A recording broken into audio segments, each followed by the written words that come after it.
Hello, and welcome to this week's STEM lesson, Destination Outer Space. In Greece, around 100 BCE, Hero of Alexandria invented a rocket-like device called an aeolipile that used steam as a propulsive gas. The first rockets to use combustible fuels were exploding bombs and fireworks used in Asia. Rockets were a part of warfare in the year 1232 when the Chinese used rocket-powered arrows against the Mongols in the Battle of Kai Kang. Now, between 1609 and 1903, Johannes Kepler, Isaac Newton, and Konstantin Tsiolkovsky made revolutionary discoveries that contributed immensely to rocketry and the future of spaceflight. Konstantin Tsiolkovsky in 1903 figured out all the basic equations of rocketry. He was a rocket visionary. He drew pictures of rockets and predicted how the Saturn V rocket would operate for the first landings of humans on the moon 65 years later. Now, the father of modern rocketry is Robert Goddard. He designed, built, and launched rockets. Goddard proved Tsiolkovsky's theories on rockets, and in 1926, he launched the first liquid-fueled rocket. Another pioneer was Hermann Oberth, who wrote the book The Rocket into Interplanetary Space that influenced the modern world to take rocketry seriously and opened up avenues for the exploration of space.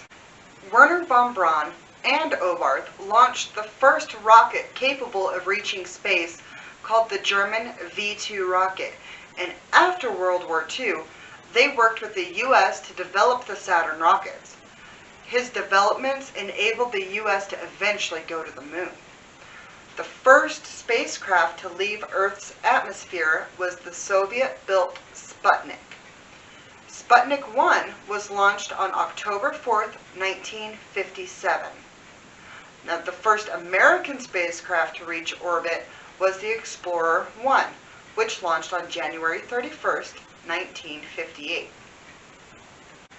Now, since the days of Sputnik 1 and Explorer 1, thousands of spacecrafts have gone into space. The first person to orbit the Earth was the Russian Yuri Gagarin on April 12, 1961. The first American to orbit was John Glenn, who completed 3 orbits on February 20th, 1962. Glenn returned to space again at the age of 77 above a U.S. space shuttle. Now, jumping back to 1969. On July 20th, 1969, Apollo 11 was the first manned mission to the moon.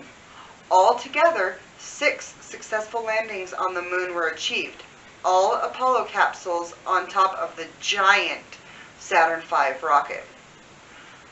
Now, manned spaceflight has also included various space stations intended for long-term residence.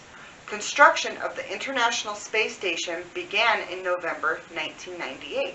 Now, we'll get to the International Space Station a little bit more here in just a moment. But first, I'm going to mention a couple other unmanned spacecraft. Unmanned spacecraft can be divided up into 5 different types. Satellites that observe our sun, the solar system, and the universe. Satellites that observe the Earth from above for scientific, military, and commercial purposes. We also have satellites that sample local environments, for instance, those that monitor radiation belts and the solar wind.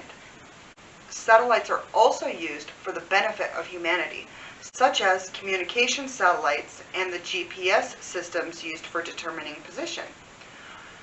Spacecrafts that are not tied to Earth's gravitational field but explore other planets and the far reaches of the solar system is the last category of unmanned spacecraft. Now, let's talk about life in space. The last time every human was on Earth was November 2nd, 2000. Wow, it's been 20 years since every human has been here on Earth. The International Space Station's first piece was launched in 1998, And in 2000, we began full-time residence on the ISS, or International Space Station, in low Earth orbit. Led by the U.S., 16 nations, including Russia, Canada, Japan, 11 nations of the European Space Agency, and Brazil have joined forces to develop the International Space Station, also known as the ISS. The goal is to determine whether human beings can live for periods of time in space.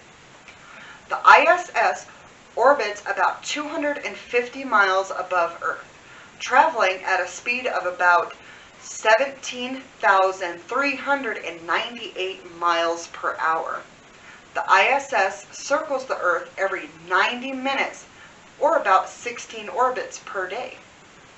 Weighing in at more than 1 million pounds and about 25% bigger than a football field, the ISS is a miniature city in space. Almost an acre of solar panels provide electricity to 6 state-of-the-art laboratories. The area in which the crew lives and works is only about the size of a school bus, but it has a great view, especially when the crew members venture outside for a spacewalk. Now, the primary mission of the ISS is scientific and engineering research in space. Many types of research are being conducted, including tissue and protein cultures for medical applications, combustion studies for materials applications, anatomy studies to observe how the human body changes in space, and studies of space itself, how the universe is changing, and the distant perspective of Earth. Now, we know that there's very little gravity in low Earth orbit. It's called microgravity. Now, life in low gravity can be complicated. That's why we also study it aboard the ISS. Now, these studies examine the long-term effects of microgravity on the bones of humans who spend an extended time in space. Preliminary results show a loss of more or less than 11% of total hip bone mass during just a 6-month mission. In the absence of gravity, the human skeleton does not perform its primary function of supporting the body's weight. So space station astronauts experience disuse osteoporosis, which is a type of bone loss common in immobile patients. Another study being performed is a team of scientists and engineers developed a space station experiment to help engineers design smoke detectors that perceive smoke in space. Smoke particles tend to form differently in microgravity environment, making the typical household smoke detector unsuitable for use in space. Engineers must design smoke detectors that are sensitive to the different smoke particles and can detect a fire early without causing too many false alarms. They take pictures to capture the Earth's surface changing over time, including events such as storms, floods, fires, volcanic eruptions, and even urban land use and deforestation. These images help researchers on Earth understand how our planet is changing. Now, solar cells, as we discussed before, there's over an acre worth on the ISS. Solar cells convert sunshine into electricity and are used for many applications on Earth and in space. Thousands of solar cells hooked together generate enough energy to power the ISS. Since solar cells tend to degrade over time, especially in the harsh environment of space, engineers designed improved solar cells that are lighter, more efficient, and more durable. This project tests how these new designs perform and endure in space. We're also conducting heat shield experiments. Since radiation is a danger to humans, this project examines how to keep space crews safe during high radiation exposure from the sun or cosmic rays. Engineers explore new shielding materials to better block radiation. Engineers are working on types of radiation shields for the spacecraft itself, materials that protect the crew from radiation and also deflect dangerous micrometeoroids. Shielding must be durable, but light enough to carry into space. This project also explores developing medical treatments to counteract human exposure to radiation. Now, thank you for joining me on Destination Outer Space and how we live in space.